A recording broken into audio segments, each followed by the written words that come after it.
Birthday party నుంచి నందన హఠాత్తుగా వెళ్ళిపోయింది. ఇప్పటి వరకు ఫోను లేదు, మెసేజ్ లేదు. కనీసం ఇంటికైనా తిరిగొచ్చిందో లేదో. ఒకసారి వెళ్ళి చెక్ చేద్దాం.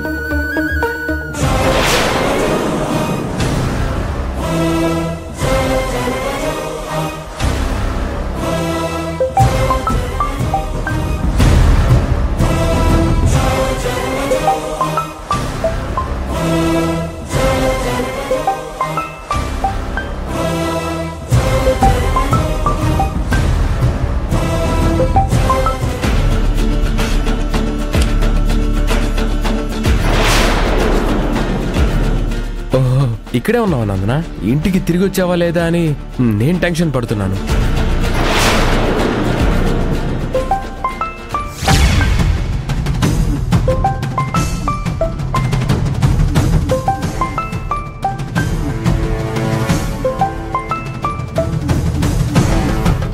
ఏమైంది నందన?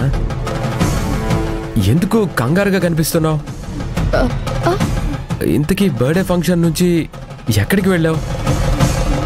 హఠాత్తుగా పార్టీ నుంచి వెళ్ళిపోవాల్సిన అవసరమే వచ్చింది. అంటే అది ఏమైందంటే రాహుల్ గారు, జరిగింది చెప్పడానికి అంత ఆలోచిస్తున్నావు ఎందుకు నందన? అంటే మరి అది అంత ముఖ్యమైన విషయమేం కాదు. అంత ముఖ్యమైన విషయం కాదన్నప్పుడు పార్టీలో నుంచి అంత అర్ధాంతరంగా ఎందుకు వెళ్ళిపోయావు? అంటే అది రాహుల్ గారు,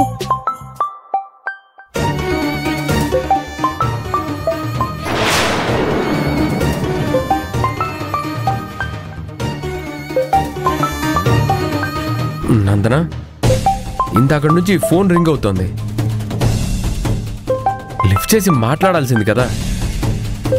ఏం ఆలోచిస్తున్నావు? ఫోన్ లిఫ్ట్ చేయమంటే అలా చూస్తావేంటి? లిఫ్ట్ చేయి నందన. అసలు ఎవరు ఫోన్ చేస్తున్నారు?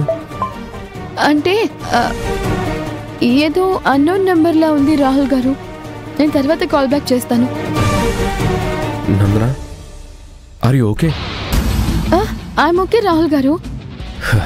లేదు నందన, ఎందుకో కంగారు పడుతున్నావు. దేని గురించో నీలో నువ్వే భయపడుతున్నావు. అది నాకు తెలుస్తుంది. అబ్బే అదేం లేదు రాహుల్ గారు. Are you sure? Yeah sure. నిజంగా ఏం లేదు.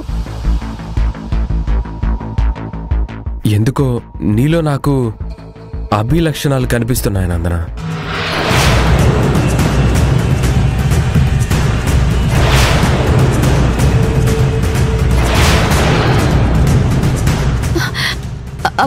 అభి లక్షణాలా?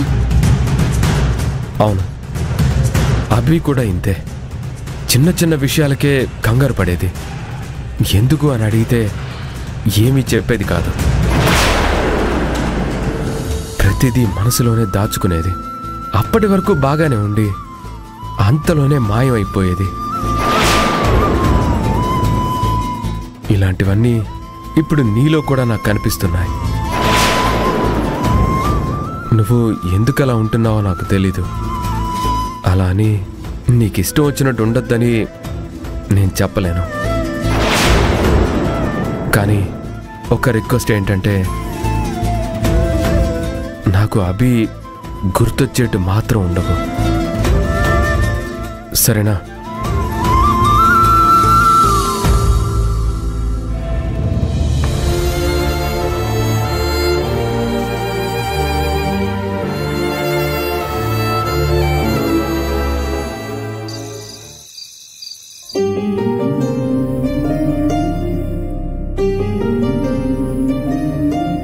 నందన వచ్చిన తర్వాత తనతో మాట్లాడడమే కుదరలేదు. బర్త్డే పార్టీకి వెళ్ళొచ్చాక అసలు ఏమైందో అడిగి తెలుసుకోవాలి.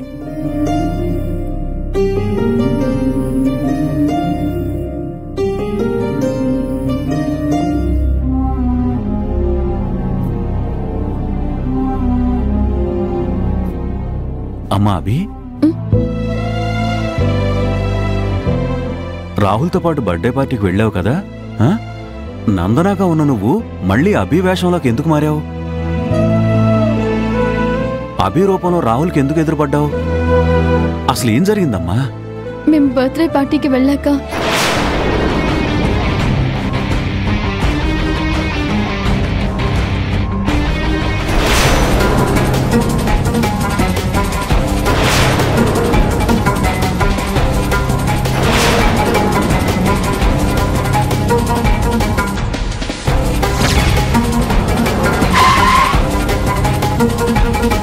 అమ్మ వాళ్ళ కోసం అభిగా నేను అక్కడికి వెళ్ళాను మావయ్య గారు.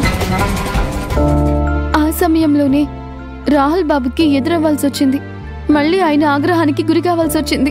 ఇదిగో వాళ్ళలో నీ మీదున్న కోపం కొంచెం కొంచెం చల్లారుతుందిలే అనుకున్నానమ్మా, కానీ అది చల్లారే బదులు చెలరేగిపోతుంది. వాళ్ళలో అభి మీదున్న కోపం రోజు రోజుకి ఎక్కువైపోతుందమ్మా. అంతా నా కర్మ మావయ్య గారు. నేను తప్పు చేయకపోయినా ఆయన కోపానికి గురవుతున్నాను. ఆయన అసహించే స్థాయికి పడిపోయాను. వాడు మనసు పెట్టి ఆలోచించుంటే ఇదంతా జరిగేదే కదమ్మా. వాడు మూర్ఖంగా ఆలోచిస్తున్నాడు కాబట్టి మంచికి చెడుకి తేడా తెలుసుకోలేకపోతున్నాడు. అది సర్లేమ్మా, వదిలే. ఇప్పుడు మీ నాన్నగారికి ఎలా ఉంది? ఇప్పుడు నాన్న బాగానే ఉన్నారు. కంగారు పడాల్సిన విషయం లేదని డాక్టర్ చెప్పారు. ఇంతకీ రాహుల్ని నువ్వు ప్రేమిస్తున్నావనే సంగతి రాహుల్కి చెప్పావా? ఆ అవకాశం కోసం ఎదురు చూశాను మావయ్య గారు. కానీ అవకాశం రాకముందే అక్కడి నుంచి వెళ్ళిపోయాను. ఎంత పని చేశావమ్మా. మంచి అవకాశాన్ని వదులుకున్నావమ్మా. నందన వాడిని ప్రేమిస్తుందని వాడికి తెలిస్తేనే కదా వాడిలో ఉన్న ప్రేమ కూడా బయటకొచ్చే అవకాశం ఉంటుంది. ఇప్పుడు రాహుల్ బాబు నందనాన్ని ప్రేమిస్తున్నారో లేదో పక్కన పెట్టండి. నందనాన్ని అసహించుకోకుండా ఉంటే నాకంతే చాలు. అసలు ఏం మాట్లాడుతున్నావు అభి? ఈ నందనాన్ని రాహుల్ ఎందుకు అసహించుకుంటాడు? అప్పుడప్పుడు నన్ను చూస్తూ ఉంటే అభిని చూస్తున్నట్టు అనిపిస్తోందంట. నేను పొరపాటున చేసిన చిన్న చిన్న తప్పులన్నీ అభి చేసినట్టే కనిపిస్తున్నాయంట. ఆ పనులు చూస్తూ ఉంటే తనకి అభినే గుర్తొస్తుందట. అభిని అసహించుకుంటున్న రాహుల్ బాబు ఇప్పుడు నన్ను కూడా ఎక్కడ అసహించుకుంటారో అని కాస్త భయంగా ఉంది మావయ్య గారు. అభి, ఏదో 2-3 లక్షణాలు కనిపిస్తే రాహుల్ నందన క్యారెక్టర్ని పూర్తిగా అసహించుకుంటాడా? మళ్ళీ మళ్ళీ ఇదే తప్పు జరిగితే మళ్ళీ రాహుల్ బాబుకి నందనాన్ని చూసినప్పుడల్లా అభి గుర్తొస్తూ ఉంటే అభి మీదున్న కోపం నందన మీద చూపిస్తారు.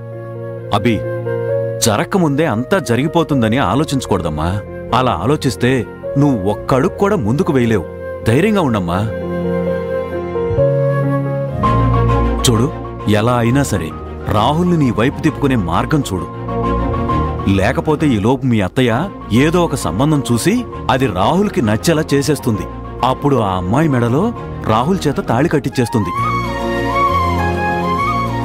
అప్పుడు నువ్వు నేను ఇదంతా చూస్తూ వాళ్ళిద్దరి మీద అక్షంతలు చల్లి ఆశీర్వదించాల్సి వస్తుంది.